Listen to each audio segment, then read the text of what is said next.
محترمہ فتیجہ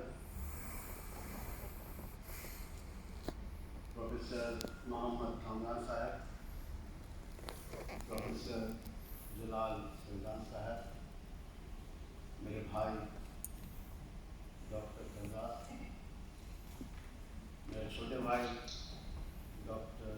محمد راشد اور معزز مہمان،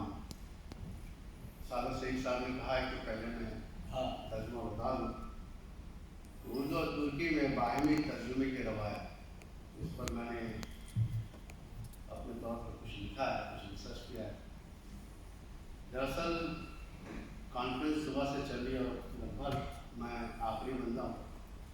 اور کرکٹ کا جو کھیل ہوتا ہے اس میں آخری بندے پر ہی سب کچھ ہوتا ہے، یا تو وہ میچ کو جیتا ہے یا پھر میچ کو جو ہے۔ تو امید کروں گا کہ آج کی ہماری پوری ٹیم،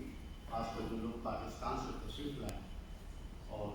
میں تو لندن سے آیا ہوں، میرا پاکستان سے تعلق نہیں ہے، کوشش کروں گا کہ اپنے نقطۂ نظر سے جو بھی بات ہے میں اس کو رکھوں اور 10 منٹ میں ختم کروں۔ چونکہ ڈاکٹر خلیل توقع صاحب ایک ایسی شخصیت ہے، ان کا کلکتے بھی جانے ہوا، چونکہ میرا تعلق کلکتے سے ہے۔ انہوں نے سچ پوچھیے تو اردو اور ترکی زبان کو جس طرح سے پوری دنیا میں لوگ جانتے ہیں، بہت سارے ادیب ہیں، بہت سارے رائٹرز ہیں، لیکن جو کنٹریبیوشن ڈاکٹر خلیل توقع نے پوری دنیا میں ریپرزینٹ کیا استانبول یونیورسٹی کو، وہ میں سمجھتا ہوں کہ چند لفظوں میں کہنا مناسب نہیں ہوگا، لیکن تمام لوگوں نے اپنے اپنے طور پر ان کا کنٹریبیوشن مانا ہے۔ ایک اور بڑی اچھی بات جو یہاں پر ہمیں پتہ چلا، خاص کر پروفیسر سعد سعید صاحب نے کئی 30 آپ نے کہا 30 یا 30 میں کتنے آپ نے ترجمے کیے،